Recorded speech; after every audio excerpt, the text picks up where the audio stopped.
dialog Sapa Indonesia pagi hari ini mengenai Ibu Putri Chandrawati yang tadi malam mengalami pemeriksaan, tapi belum juga ditahan. Mudah-mudahan apa yang menjadi bagian pertama dari perbincangan kami menjadi masukan bagi tim sus kepolisian yang sudah mendapatkan kepercayaan dari masyarakat so far atau sampai sejauh ini. Mudah-mudahan mengarah terus ke sana. Masih ada Ahmad Taufan Damanik, Ketua Komnas HAM, Reza Indragiri, pakar psikologi forensik, dan juga Heri Firmansyah, pengamat hukum dari Universitas Tarumanegara Jakarta yang menjadi tamu kami di Sapa Indonesia Pagi. Bang Taufan, Komnas HAM menyatakan 2 hari yang lalu, kalau saya tidak salah begitu dari sisi waktu, berkaitan bahwa ada perubahan keterangan dari Ibu PC, tetap mengatakan terjadi pelecehan seksual terhadap dirinya, tapi bukan di Duren 3, tapi di Magelang. Itu juga yang kita lihat di dalam rekonstruksi menurut keterangan dari Mabes Polri, dikatakan ada satu tempat di Duren 3 yang dijadikan seolah-olah itu di Magelang, sedemikian rupa. Di titik ini bisa jelaskan kepada kami secara singkat, ini berbeda ya keterangan di awal pemeriksaan atau keterangan yang dikumpulkan Komnas HAM dengan ketika Komnas HAM sempat memeriksa Ibu PC. Jelas-jelas berbeda. Menurut analisa Komnas HAM, apa yang terjadi pada waktu itu? Iya, sebetulnya kita ini kan dibantu oleh Komnas Perempuan ya. Jadi dua tiga kali pertemuan yang pertama, dia tidak bisa memberikan keterangan apa-apa, hanya menangis kan gitu. Tapi sekali lagi ini kita belum menjudgment ya. Nah, baru berikutnya dia bisa memberikan keterangan. Dalam perspektif dia katakan sebetulnya dia konsisten. Sejak awal saya sudah mengatakan kejadian itu adalah di Magelang. Justru FS dan teman-temannya yang mengubah. Ada satu peristiwa di mana BAP-nya dia hanya tinggal tantangan gitu. Itu versi dia ya. Maka saya katakan sebaiknya memang harus ada pendalaman dari pihak ketiga yang memang ahli. Kalau dibutuhkan lie detector, gunakan itu sehingga kemudian kita tidak terus-terusan ya terjebak dalam pertanyaan apakah itu benar terjadi atau tidak. Karena begini, kalau memang betul orang ini trauma, ya misalnya nanti dalam pemeriksaannya, ini pemeriksaan-pemeriksaan yang selama ini terjadi kan jadi pertanyaan juga. Sebab setiap orang yang akan ditanya itu pasti dia dimulai dengan apakah Anda sehat. Bagaimana orang yang kemudian dalam tanda petik dianggap tidak sehat, kemudian diberita acarakan gitu kan satu pertanyaan juga dalam proses hukum ya. Jadi saya kira supaya tidak menimbulkan keraguan-raguan, pertanyaan dan macam-macam dari banyak pihak dan kepastian hukum juga gitu. Pihak ketiga itu sangat penting untuk memberikan judgement apakah memang ada peristiwa itu. Sebab kalau ditanya lagi nanti misalnya barang buktinya, pakaian yang sudah dipakai dan macam itu semua sudah tidak terlihat lagi. Kemudian kalaupun ada dukungan kesaksian itu kan kalau kita clustering itu kan orang-orang yang berada di lingkaran dia. Kecuali sekarang Baradae yang sudah dipisahkan dari FS dan keluarganya itu kan. Kalau yang lain-lain ini kan kesaksian-kesaksian dalam lingkaran keluarga mereka. Saya tidak begitu bisa meyakini bahwa mereka bisa sepenuhnya independen dalam memberikan kesaksian. Jadi harus ada cross check dan cross check itu pertama adalah pendekatan saintifik dengan mengundang ahli-ahli yang terpercaya. Ada Apsipor misalnya, ada RSCM dan ada lagi lembaga-lembaga yang ya saya kira sangat kredibel lah. Kalau mereka yang memberikan assessment dan kemudian memberikan kesimpulan, saya kira itu lebih pantas untuk kita ikuti daripada kita terjebak dari pengakuan demi pengakuan yang sebetulnya orang-orang ini adalah bagian dari yang sekarang jadi tersangka dan terclustering dalam satu kelompok tertentu. Jadi kita bisa terjebak dalam satu misteri yang kita tidak bisa keluar dari situ. Harus dijawab itu dengan satu pendekatan yang saintifik, gunakan lembaga-lembaga yang kredibel, yang juga resmi, ya punya istilahnya akreditasi atau legitimasi lah gitu. Kalau misalnya RSCM memberikan keterangan bahwa orang ini sakit misalnya, kan orang percaya. Tapi sekarang ada surat keterangan sakit dari siapa ini kan kita nggak pernah dengar tuh. Lembaga-lembaga resmi ini saya kira harus dilibatkan untuk memberikan satu judgement yang objektif sehingga orang bisa menerima. Ya kalau memang dia sakit ya kita harus bisa menerima kenyataan itu kan. Bahwa dia misalnya ditangguhkan dulu penahanannya. Soal-soal lain termasuk pengakuan-pengakuannya ya kalau dibutuhkan satu instrumen yang lebih baik, lie detector gunakan. supaya terjebak kepada pengakuan-pengakuan yang itu adalah pengakuan-pengakuan sebagian besar adalah dari tersangka yang clusteringnya ada di dalam lingkaran dia sendiri. Ya, terbayang Bang Taufan. Mas Reza, kita sempat bahas ini, bagaimana kalau Ibu PC tetap pada pendiriannya, bahwa terjadi pelecehan seksual dan ini terbukti. Yang barusan kita insertkan gambarnya atau tampilkan adalah ketika Ibu PC rekonstruksi dan banyak melakukan arahan-arahan sedemikian rupa, sebuah gerakan-gerakan yang yakin bahwa oh ini terjadinya seperti ini waktu itu di Magelang dan lain-lain. Anda melihat ini sebagai sebuah bahwa ini memang bagaimana kita bisa melihat nantinya begitu Mas Reza, dari ilmu psikologi forensik nanti bisa membuktikan bahwa ya ini benar terjadi atau tidak begitu. Secara salah satu saksi kunci Joshua kan sudah tidak ada begitu. Mas Reza. Saya tentu saja bersimpati terhadap para korban kekerasan seksual. Ya. Seringkali terjadi peristiwa kekerasan seksual, saya selalu berusaha meyakinkan pihak-pihak terkait bahwa korban harus mendapatkan restitusi dan kompensasi. Tetapi saya juga tidak akan a priori mengatakan bahwa setiap orang yang sedang bermasalah dengan hukum, klaimnya telah mengalami viktimisasi seksual, harus serta-merta diterima. Saya tidak a priori semacam itu. Tetap harus lakukan investigasi, tetap harus lakukan pendalaman untuk memastikan ini betul-betul terjadi atau hanya klaim saja. Nah, persoalannya adalah dengan segala hormat, tindak tanduk PC sendiri justru acap kali terkesan menganulir klaim yang bersangkutan sebagai korban. Ambil misal, mari kita bandingkan tindak tanduk pemunculan dan perkataan beliau ketika berada di depan Makobrimob. Undang-undang tindak pidana kekerasan seksual sudah mengatur bahwa identitas korban wajib dirahasiakan. Lantas apa yang bisa kita pahami? Seseorang yang mengklaim sudah mengalami pelecehan seksual, kita anggap dia sebagai korban, tapi pada saat yang sama justru dimunculkan di hadapan media, dipersilakan berbicara, bahkan dia sebut namanya. Tindak tanduk yang jauh dari profil korban macam itu memunculkan pertanyaan lagi-lagi.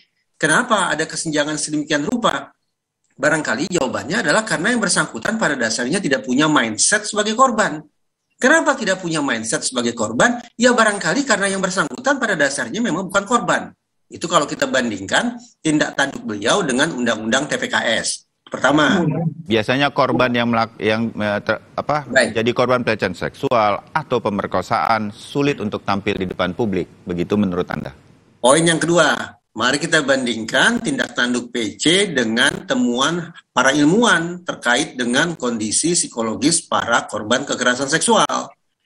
Kekerasan seksual dianggap sebagai kejahatan yang serius. Salah satu indikator keseriusannya adalah karena 80% korban akan mengalami guncangan yang hebat. Bandingkan misalnya dengan kecelakaan lalu lintas yang korbannya tanda petik hanya 15% saja. Dengan dasar penelitian semacam itu, pantas bagi kita untuk membayangkan korban akan memilih untuk mengisolasi dirinya. Dia masuk kamar, dia tutup pintu, dia kunci jendela, masuk ke dalam kelambu, menghindari kontak dengan orang-orang lain, apalagi muncul di hadapan media. Tapi lagi-lagi, ada kekontrasan antara tindak tanduk PC yang kita anggap sebagai korban, yang sewajarnya memilih untuk mengisolasi diri, tapi saat itu justru dipersilakan untuk tampil di hadapan media. Tindak tanduk macam itu, harus saya ulangi, memunculkan kesan tidak ada mindset sebagai korban, karena barangkali yang bersangkutan memang bukan korban. Ya, inilah yang kemudian harus kemudian menjadi perhatian dan kemudian diselidiki sedemikian rupa oleh tim sus. Mas Heri, kalau dari nanti nih dalam proses hukumnya, rekonstruksi pemeriksaan sudah 2 kali oleh tim sus Mabes Polri, kita anggaplah bahwa Ibu PC tetap pada keputusannya bahwa terjadi pelecehan seksual di Magelang begitu ya. Nah, bagaimana kemudian nanti proses hukum kita yang sebentar lagi mungkin menuju ke pengadilan ini bisa membuktikan benar atau tidak terjadi hal tersebut? Apa betul-betul kita berharap pada pengadilan nanti? Mas Heri. Ya, terima kasih Mas Bayu. Saya coba mengkaitkannya dengan istilah konfrontasi ya. Bahwa konfrontasi berhadap-hadapan antara saksi dengan saksi atau saksi dengan tersangka atau bahkan tersangka dengan tersangka. Dan proses itu, Mas Bayu, boleh saja di proses penyidikan ataupun nanti di pemeriksaan sidang pengadilan. Hakim juga punya kans untuk melakukan konfrontasi tadi. Tentunya konfrontasi ini dilakukan karena mungkin ada ketidaksesuaian antara informasi yang satu dengan yang lain. Maka metode konfrontasi itu menjadi penting. Beberapa waktu yang lalu, Ibu PC kalau tidak salah sudah dilakukan konfrontasi ya. Sebelumnya kan rekonstruksi. Rekonstruksi itu kan memperagakan cara untuk melakukan tindak pidana. Itu bagian dari building proses agar BAP yang sudah diberikan oleh para tersangka tadi itu dicocokkan di lapangan oleh teman-teman penyidik. Sehingga analisa dan konklusinya tidak salah. Maka metode, kalau kita kembali ke metode konfrontasi yang tadi sudah kita jelaskan di awal, ini menjadi penting, Mas Bayu. Tapi tidak ada salahnya konfrontasi itu diulang lagi di proses pengadilan, di pemeriksaan sidang pengadilan. Hakim nanti akan menanyakan, tadi Pak Ahmad Taufan Damanik menyampaikan kan, ditanya sehat atau tidak. Itu pertanyaan awal mungkin ketika pemeriksaan sidang pengadilan. Selanjutnya, ketika ditemukan ada bukti yang tidak sesuai, maka akan ditanyakan kembali terkait dengan keterangan informasi yang berbeda tadi di antara BAP dengan di pemeriksaan sidang pengadilan. Hakim tidak langsung menjudgment di situ. Hakim yang mulia akan bertanya, apakah keterangan yang diberikan itu masih mereka sandarkan pada keterangan di BAP atau ketika ada perbedaan di pemeriksaan sidang pengadilan, keterangan yang terbaru yang dipakai. Nah, ini ada konsekuensi logisnya tentunya, Mas Bayu. Kalau ditemukan ada keterangan-keterangan yang memang sengaja dipalsukan atau dipalsukan atau fiktif sifatnya, tentunya ini menjadi satu proses hukum yang tidak baik-baik saja bagi si tersangka. Oke, terbayang ya. Bang Taufan, hari ini Komnas HAM akan menyerahkan rekomendasi ke Mabes Polri berkaitan dengan hasil Komnas HAM juga ikut menyelidiki kasus ini begitu. Berkaitan dengan keterangan mengenai pelecehan seksual ini, terjadi atau tidak sebenarnya menurut Komnas HAM itu juga akan disampaikan? Ya, yang pasti kita akan merekomendasikan untuk menggunakan tadi yang saya katakan, menggunakan satu lembaga yang kredibel untuk menguji ya, hingga mendapatkan kepastian yang bisa juga dipercaya oleh publik. Karena kasus ini sekarang sudah luar biasa yang menjadi perhatian publik. Kemarin kami mendengarkan satu lembaga survei misalnya, itu berbeda dengan kasus-kasus lain. Pengetahuan publik tentang kasus ini melebihi 70%. Biasanya hanya, ya misalnya kasus Jiwasraya dan lain-lain yang juga luar biasa seriusnya, itu hanya diketahui publik sekitar 13-15%.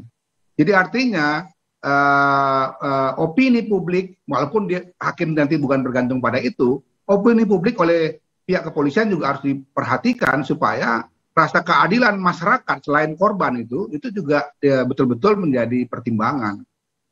Ya, baik. Mas Reza, bagian akhir dari obrolan kita hari ini mengenai pelecehan seksual ada atau tidak ini, Anda mungkin punya usulan?